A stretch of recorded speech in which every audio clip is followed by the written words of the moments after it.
ಬೆಂಗಳೂರಿಂದ ಮತ ಕಳ್ಳಾಟದ ಕಹಳೆ ಮೊಳಗಿಸೋಕೆ ರಾಹುಲ್ ಗಾಂಧಿ ಮುಂದಾಗಿರೋ ದಿನವೇ ಸಾರಿಗೆ ನೌಕರರು ಮುಷ್ಕರಕ್ಕೆ ಮುಂದಾಗಿದ್ದಾರೆ. ಇದು ರಾಜ್ಯ ಕಾಂಗ್ರೆಸ್ ಸರ್ಕಾರಕ್ಕೆ ಟೆನ್ಷನ್ ಹೆಚ್ಚಿಸಿದೆ.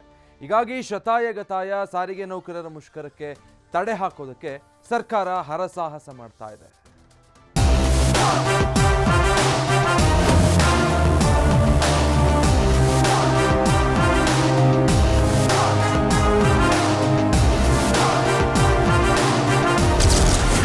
ರಾಹುಲ್ ಗಾಂಧಿ ಪ್ರತಿಭಟನೆಯ ದಿನವೇ ಸಾರಿಗೆ ಮುಷ್ಕರ.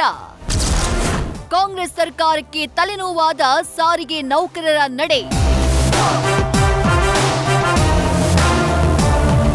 ಆಗಸ್ಟ್ 5ರಂದು ಬೆಂಗಳೂರಲ್ಲಿ ರಾಹುಲ್ ಗಾಂಧಿ ನೇತೃತ್ವದಲ್ಲಿ ಪ್ರತಿಭಟನೆಗೆ ಸರ್ಕಾರ ಪ್ಲಾನ್ ಮಾಡಿದೆ. ಆದರೆ ಅದೇ ದಿನ ಸಾರಿಗೆ ಬಂದ್ ಆದ್ರೆ ರಾಜ್ಯದ ಮೂಲೆ ಮೂಲೆಯಿಂದ ಕಾರ್ಯಕರ್ತರನ್ನ ಕರೆತರುವುದು ಕಷ್ಟ. ಇದನ್ನ ಮನಗಂಡ ಸರ್ಕಾರ ಮುಷ್ಕರ ಕೈಬಿಡುವಂತೆ ಸಾರಿಗೆ ನೌಕರರನ್ನ ಮನವೊಲಿಸೋಕೆ ಮುಂದಾಗಿದೆ. ಅದರಂತೆ ಇವತ್ತು ಕಾರ್ಮಿಕ ಇಲಾಖೆ ಆಯುಕ್ತ ಡಾಕ್ಟರ್ ಎಚ್.ಎನ್. ಗೋಪಾಲಕೃಷ್ಣ ನೇತೃತ್ವದಲ್ಲಿ ಸಾರಿಗೆ ನೌಕರರ ಸಭೆ ನಡೆಸಲಾಯಿತು. ಆದರೆ ಸಿಎಂ ಸಿದ್ದರಾಮಯ್ಯ ಅವರೇ ಸಭೆ ಮಾಡಬೇಕು ಅಂತ ಹೇಳಿ ಜಂಟಿ ಕ್ರಿಯಾ ಸಮಿತಿ ಪಟ್ಟು ಹಿಡಿದ ಹಿನ್ನೆಲೆ ಸಭೆ ತಾರ್ಕಿಕ ಅಂತ್ಯ ಕಾಣದೆ ಮುಕ್ತಾಯವಾಗಿದೆ. ಸಭೆ ಬಳಿಕ ಮಾತನಾಡಿದ ಜಯ ದೇವರಾಜ್ ಅರಸ್, ಜಂಟಿ ಕ್ರಿಯಾ ಸಮಿತಿ ಪ್ರಧಾನ ಕಾರ್ಯದರ್ಶಿ, ಆಗಸ್ಟ್ 4ರ ಒಳಗಾಗಿ ನಮ್ಮ ಬೇಡಿಕೆ ಈಡೇರಿಸದೇ ಇದ್ರೆ ಆಗಸ್ಟ್ 5ನೇ ತಾರೀಕು ಮುಷ್ಕರ ಮಾಡೇ ಮಾಡ್ತೀವಿ ಅಂತ ಎಚ್ಚರಿಕೆಯನ್ನ ಕೊಟ್ಟಿದ್ದಾರೆ.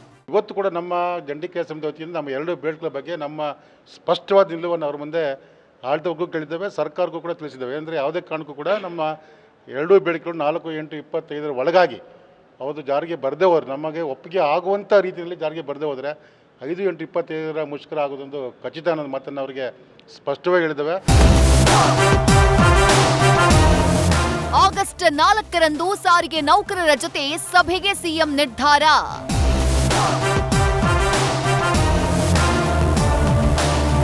ಮತಗಳ್ಳತನದ ವಿರುದ್ಧ ರಾಜ್ಯದಿಂದಲೇ ರಾಹುಲ್ ಗಾಂಧಿ ಸಮರ ಸಾರ್ತಾ ಇರೋ ಕಾರಣ ಕಾಂಗ್ರೆಸ್ ಪಾಲಿಗೆ ಈ ಪ್ರತಿಭಟನೆ ಮಹತ್ವದ್ದಾಗಿದೆ.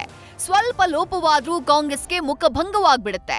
ಇದೇ ಕಾರಣಕ್ಕೆ ಸಿಎಂ ಸಿದ್ದರಾಮಯ್ಯ ಸಾರಿಗೆ ನೌಕರರ ಜೊತೆ ಸಭೆ ಮಾಡೋಕ್ ಮುಂದಾಗಿದ್ದಾರೆ. ಆಗಸ್ಟ್ 4 ಅಂದ್ರೆ ಸೋಮವಾರ ಸಿಎಂ ಸಿದ್ದರಾಮಯ್ಯ ನೇತೃತ್ವದಲ್ಲಿ ವಿಧಾನಸೌಧದಲ್ಲಿ ಸಾರಿಗೆ ನೌಕರರ ಮುಖಂಡರ ಸಭೆಯನ್ನ ಕರೆಯಲಾಗಿದೆ. ರಾಜ್ಯದ ಮುಖ್ಯಮಂತ್ರಿಗಳ ಮನವಿ ಮಾಡ್ತಾ ಇದ್ದೀವಿ, ದಯಮಾಡಿ ನಿಮ್ಮ ಮಂಡತನವನ್ನು ಬಿಟ್ಟು ಸಾರಿಗೆ ನೌಕರರ ಸಮಸ್ಯೆಯನ್ನು ಬಗೆಹರಿಸೋದ್ರ ಬಗ್ಗೆ ಆಲೋಚನೆ ಮಾಡಿ, ಬೇರೆ ದಾರಿನ ತುಣಿಬೇಡಿ, ನಮ್ಮನ್ನು ಕರೆದು ಮಾತಾಡಿ ಅಂತಕ್ಕಂಥದ್ದನ್ನು ಸಾರ್ವಜನಿಕರಲ್ಲಿ ನಾನು ಕ್ಷಮೆ ಕೇಳೋದಕ್ಕೆ ಇಷ್ಟಪಡ್ತೀನಿ. ಯಾಕಂದರೆ ಈ ಮುಷ್ಕರ ನಡೀತಾ ಇರತಕ್ಕಂಥದ್ದು ಮುಖ್ಯಮಂತ್ರಿಗಳು ತೆಗೆದುಕೊಂಡಿರ್ತಕ್ಕಂಥ ದ್ವಂದ್ವ ನಿಲುವಿನ ವಿರುದ್ಧವೇ ಹೊರತು ಸಾರ್ವಜನಿಕರಿಗೆ ತೊಂದರೆ ಕೊಡಬೇಕು ಅಂತಲ್ಲ. ನಮ್ಮ ಸಮಸ್ಯೆ ಬಗೆಹರಿಸಿದ್ರೆ 5ನೇ ತಾರೀಕು ಬೆಳಗ್ಗೆ ಎಲ್ಲರಿಗೂ ಸಹ ಬಸ್ಸು ಸಹ ಸ್ಥಿತಿಗೆ ಬರುತ್ತೆ ಸರ್.